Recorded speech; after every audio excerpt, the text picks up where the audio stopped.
بیا هم راځو د دریم درس د دوهمې ویډیو په ادامې سره راځو اوس تاسو ته دریمه ویډیو وړاندې کوم. په دریمه ویډیو کې بیا هم موږ تاسو Orientierung وایو. په لومړي درس کې هم موږ تاسو Orientierung یا سمتښودنه ویلې وه، خو هغه سمتښودنه د هېوادونو یا په نقشه کې سمتښودنه وه، د هېوادونو په باره کې باندې مثلا وه.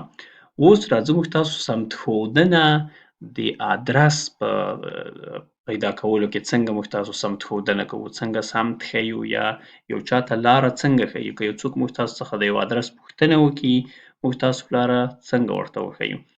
په دې کې څنګه موږ تاسو سمت ښودنه وکړو، راځو دا موږ تاسو په دې درس کې وړاندې کوو. اوس په دې درس دلته موږ تاسو دلته بیا هم یو نفر پوښتنه کوي او یو ځوابونه ورکوي.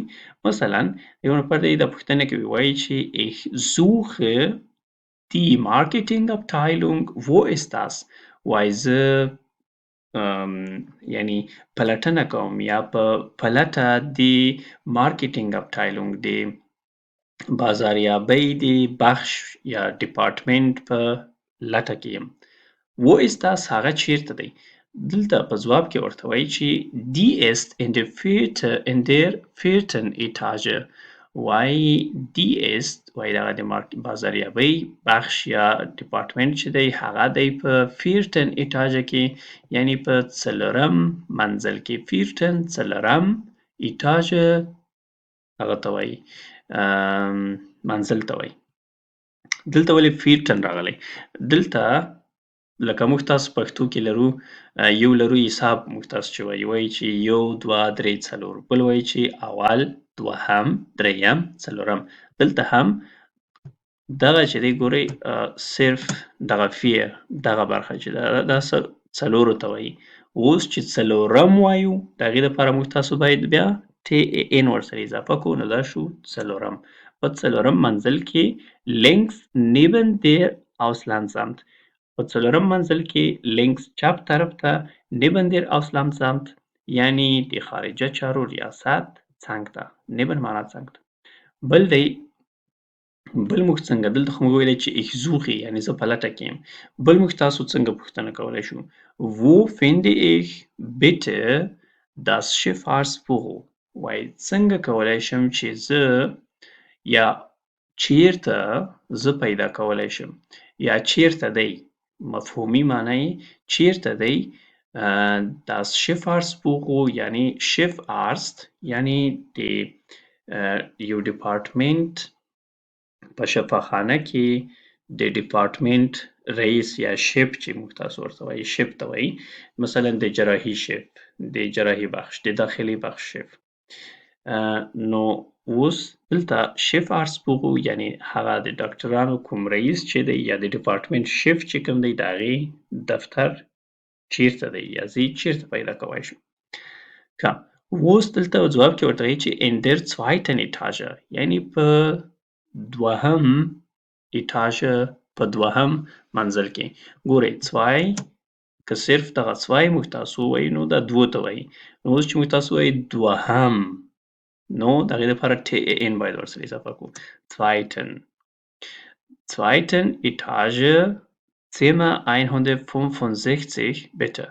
وایي دا د Schifffahrtsbüro یا د شف د ډپارټمنټ دفتر چې دی هغه in der zweiten Etage په دوهم منزل کې دی.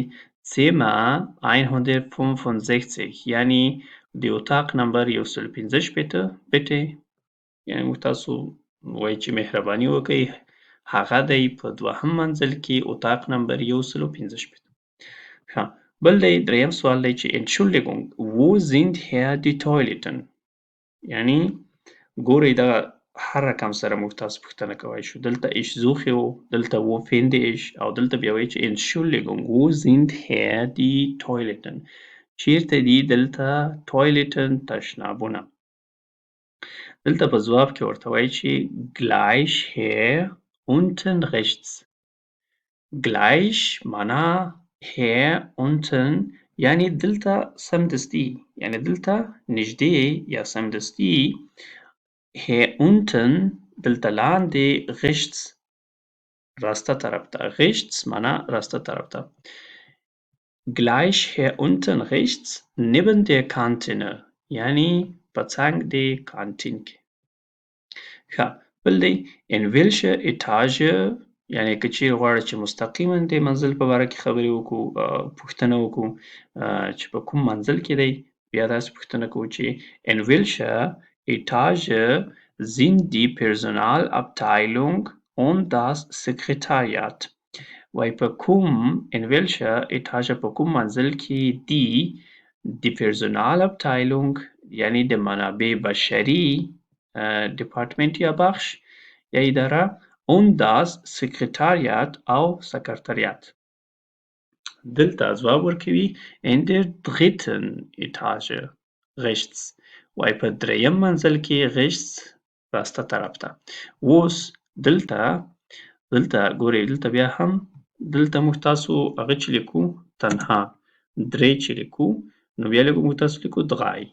نو اوس په لکه د نورو کې zwei و یعنی مکمل هغه خپله راتلو لکه دلته بیا ټ نوم ورسره اضافه کوو خو دلته په دې کې لږ څه تغییر دی یعنی دغه یو ای ځینې خواته شوې ده او دلته ډبل ټ او ای ان ورسره اضافه شوي دي. in der dritten Etage په دریم منزل کې rechts راسته طرف.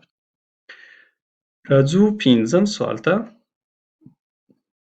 پنځم سوال کې سوال یې کړی دی چې ist der Marketingchef in der zweiten Etage وایي آیا د بازاریابۍ رئیس چې کوم دی یا د بازاریابۍ د بخش شف چې کوم دی in der zweiten Etage links وایي آیا د بازاریابۍ د بخش شف یا رئیس په دوهم منزل چپ طرف کې دی پوښتنه کوي دلته ورته وایي چې nein der Marketingchef ist in der dritten Etage rechts وایي نه د مارکیټینګ شف یا رئیس چې دی هغه په دریم منزل rechts راسته طرف ته دی دلته دوی وایي چپ طرف او ورته وایي چې نه په راسته طرف کې دی.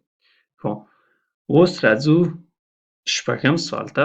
شپږم کې Entschuldigung wie komme ich یا هم wo geht es zum Alexanderplatz wie komme ich یا wo geht es zum Alexanderplatz یعنی دلته یعنی زه څنګه کولی شم یا زه څنګه پیدا کولی شم او یا wo geht es zum یعنی کومه موږ تاسو چې پښتو کې وایي چې کومه لار تللې ده دې هغه ته دلته موږ تاسو ته په الماني کې وایي چې مثلا الکساندر پلاц یعنی دغه ځای ته کومه لار تللې ده wo geht es zum Alexanderplatz یعنی الکساندرپلاц ته کومه لار تللې ده یا zur Schlussbrücke او یا هم د شلوس هغه ته پول ته بروکه پول ته وایي یعنی بخښنه غواړم څنګه کومه لار تللې ده الکساندرپلاц ته او یا هم شلوس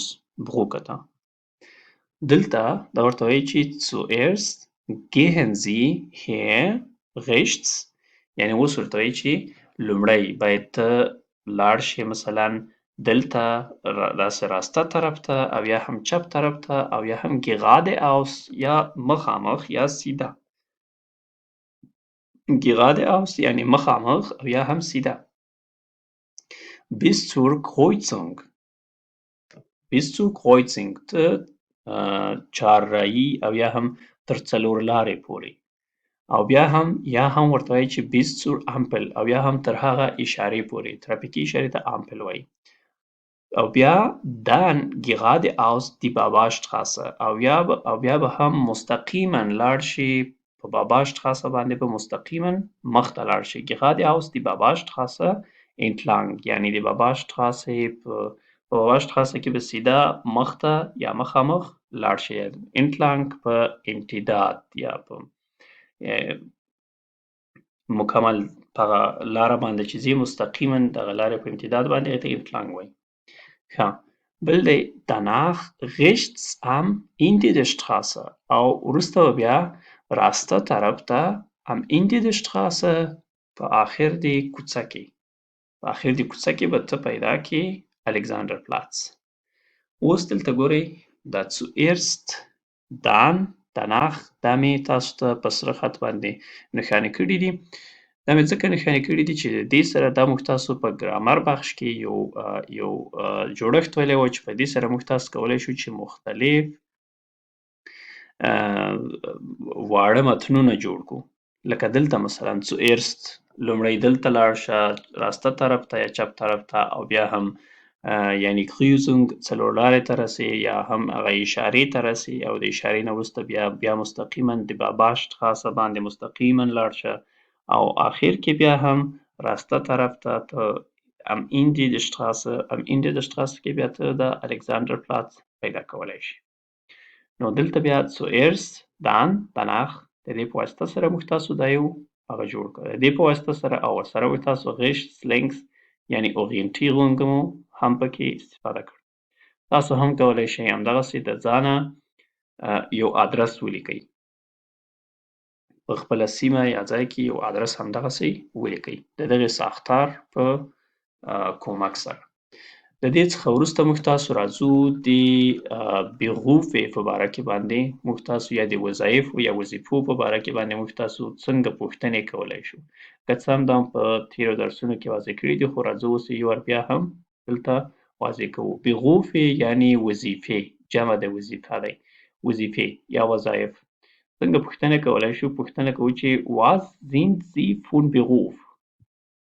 د دې ټولو معنا یو شی ده. اوس خو ساختارونه یې مختلف دي. یعنې په دې هر رقم تاسو کولی شئ چې پوښتنه وکړئ. Was sind Sie von Beruf؟ Was machen Sie beruflich؟ Was machen Sie beruflich؟ دا یعنې دا چې دا رسمي په رسمي حالاتو کې چې موږ تاسو کله دا استفاده کوو او په عامیانه وخت کې چې کله استفاده کوو نو بیا وایي چې Was machst du beruflich؟ تاسو وظیفه مو څه شی ده. Was ist dein Beruf؟ د تا وظیفه څه شی ده. Was machst du؟ یا ته څه شی کوې. ته څه شی کوې یعنې مطلب دغه وظیفې څخه. دلته په ځواب کې ورته وایي چې Ich bin Arzt von Beruf یا Ich bin Ingenieur.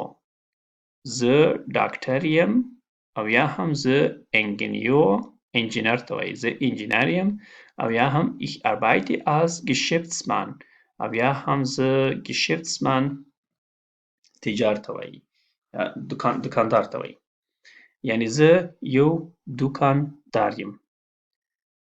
ښه دا و بیا هم زموږ تاسو د دریم درس دریمه ویډیو هیله ده چې په دې باندې پوهېدلي وئ. د دریم درس د څلورمې ویډیو دپاره او د پاتې برخې دپاره بیا هم زموږ سره اوسئ.